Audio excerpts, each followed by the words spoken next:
আসসালামু আলাইকুম। এমএএস engineering learning চ্যানেলের পক্ষ থেকে সকলকে জানাই আন্তরিক সালাম ও শুভেচ্ছা। আশা করি প্রত্যেকে ভালো আছেন।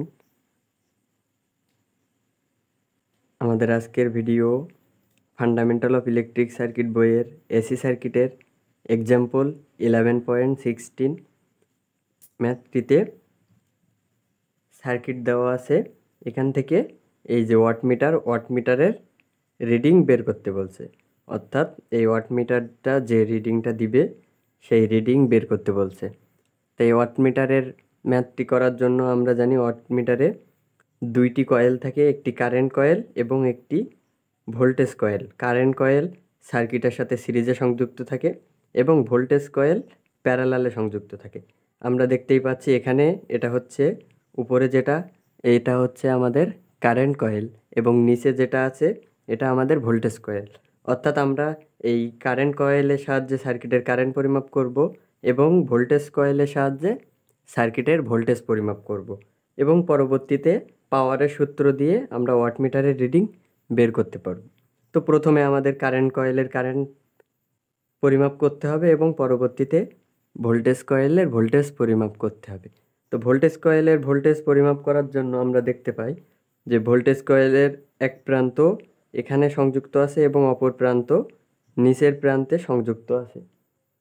তো আমরা এটাকে যদি আবার একটু অন্যভাবে লক্ষ্য করি তাহলে দেখতে পাই এই যে 8 - j6 এই যে শাখাটা, এই শাখার ভোল্টেজই হবে এই ভোল্টেজ কয়েলের ভোল্টেজ।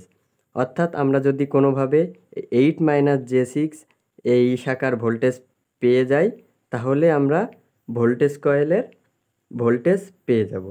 তাহলে আমরা কিন্তু কারেন্ট কয়েলের কারেন্ট পরিমাপের জন্য টোটাল সার্কিটটা একটি সিরিজ সার্কিট কল্পনা করে কারেন্ট পেয়ে যেতে পারি এবং ওখান থেকে আমরা এই ভোল্টেজ কয়েলের ভোল্টেজ পরিমাপ করতে পারি। তো চলুন শুরু করি আমরা কিভাবে ভোল্টেজ কয়েল এবং কারেন্ট কয়েলের কারেন্ট এবং ভোল্টেজ পরিমাপ করব। তো প্রথমে আমাদের কারেন্ট কয়েলের কারেন্ট পরিমাপ করব। তো এর জন্য আমাদের সার্কিটটি যেহেতু সিরিজ সার্কিট সেহেতু আমরা এখানে ওহমস ল অ্যাপ্লাই করে কারেন্ট কয়েলের কারেন্ট কিন্তু পরিমাপ করতে পারি। তো আমরা এখানে ওহমস ল অ্যাপ্লাই করব। তাহলে আমরা এখানে লিখতে পারি হেয়ার IRMS ইকুয়ালস টু, তাহলে কি হবে আমরা জানি ওহমস ল V/Z।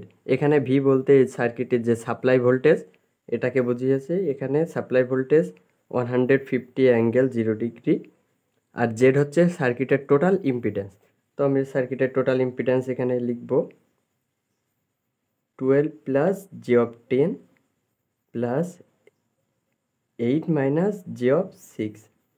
এটাকে আমরা যদি ক্যালকুলেশন করি তাহলে কিন্তু আমরা এই যে কারেন্ট কয়েল অর্থাৎ এই IRMS এই কারেন্ট কয়েলের কারেন্টের মানটা পেয়ে যাব। তো আমরা এখন ক্যালকুলেশন করব।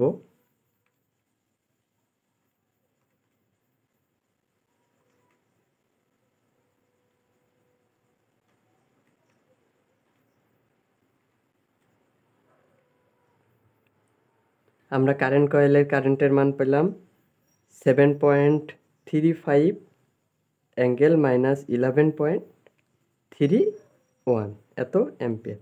অর্থাৎ আমরা দুইটা থেকে একটা অলরেডি পেয়ে গেছি। এখন আমাদের এই ভোল্টেজ কয়েলের ভোল্টেজটি প্রয়োজন। তো ভোল্টেজ কয়েলের ভোল্টেজের জন্য আগেই বলছি যে আমাদের এই যে 8 - j6 এই শাখার ভোল্টেজটি প্রয়োজন। অর্থাৎ এই শাখার ভোল্টেজটি হবে আমাদের ভোল্টেজ কয়েলের ভোল্টেজ। তাহলে আমরা এখন এই শাখার ভোল্টেজ কিভাবে পেতে পারি? আমরা এই শাখার কারেন্ট জানি, তাহলে এই শাখার কারেন্টের সাথে এই যে 8 - j6 এই ইম্পিডেন্সটা যদি গুণ করি তাহলেও কিন্তু আমরা ভোল্টেজ কয়েলের ভোল্টেজ বা VRMS ভোল্টেজটি পেয়ে যেতে পারি। আবার আমরা যদি এখানে ভোল্টেজ ডিভাইডার রুলস অ্যাপ্লাই করি তাহলেও কিন্তু আমরা ভোল্টেজ কয়েলের ভোল্টেজ পেয়ে যেতে পারি। তো আমরা জাস্ট এখানে VRMS আমরা V = IZ অর্থাৎ কারেন্ট ইন্টু ইম্পিডেন্স এই সূত্র অ্যাপ্লাই করে বের করতে পারি। আমি এখানে ভোল্টেজ ডিভাইডার রুলস অ্যাপ্লাই করছি। তো কি লিখব তাহলে এখানে VRMS ইকুয়ালস টু উপরে নিজস্ব শাখার ইম্পিডেন্স, এখানে নিজস্ব শাখার ইম্পিডেন্স বলতে 8 মাইনাস জি অফ 6, আর নিচে উভয় শাখার ইম্পিডেন্সের যোগফল 8 minus G of 6 plus 12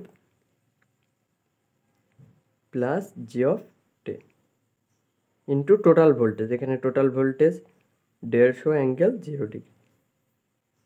just আমরা ভোল্টেজ ডিভাইডার রুলস অ্যাপ্লাই করলাম। এখন আমরা এখানে ক্যালকুলেশন করলে ভোল্টেজ কয়েলের ভোল্টেজটি পেয়ে যাব।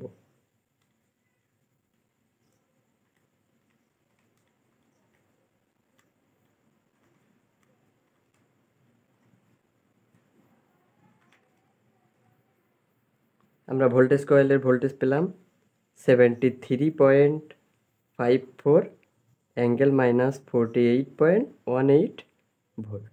তাহলে আমরা ভোল্টেজ কয়েলের ভোল্টেজ পেলাম, কারেন্ট কয়েলের কারেন্ট পেয়ে গেলাম। তাহলে জাস্ট আমরা পাওয়ারের সূত্র দিয়ে ওয়াটমিটার রিডিংটা পেয়ে যাব। তাহলে আমরা লিখব নাও ওয়াটমিটার রিডিং।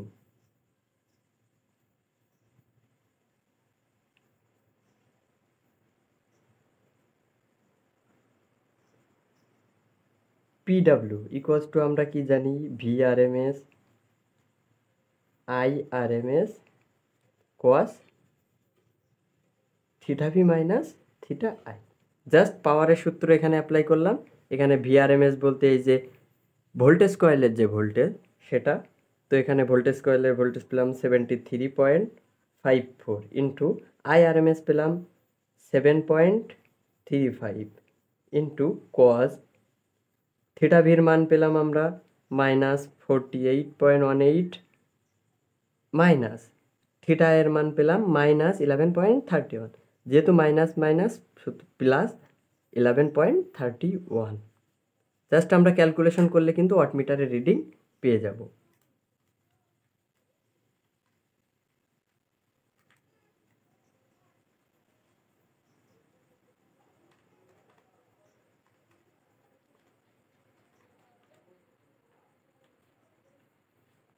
আমরা অ্যান্সার পেয়ে গেলাম 432.41 ওয়াট। এটাই হচ্ছে আমাদের অ্যান্সার। ম্যাথটি কিন্তু আমরা অনেক সহজেই সমাধান করতে পারলাম। আমাদের যখন ওয়াটমিটার রিডিং বলবে, অর্থাৎ ওয়াটমিটার দেওয়া থাকলে আমাদের মূল টার্গেট থাকবে ওয়াটমিটারের কারেন্ট কয়েল যেটা সার্কিটের সাথে সিরিজে সংযুক্ত থাকবে সেই কারেন্ট কয়েলের কারেন্ট পরিমাপ করতে হবে, এবং ভোল্টেজ কয়েল যেটা সার্কিটের কোনো এক প্রান্তের সাথে প্যারালালে সংযুক্ত থাকবে সেই ভোল্টেজ কয়েলের ভোল্টেজ পরিমাপ করতে হবে। পরবর্তীতে আমরা পাওয়ারের সূত্র দিয়ে ওয়াটমিটার রিডিংটা বের করতে পারব। আশা করি ম্যাথটি সকলে বুঝতে পারছেন। যদি কারো কোথাও বুঝতে অসুবিধা থাকে অবশ্যই কমেন্ট করবেন। ধন্যবাদ সবাইকে।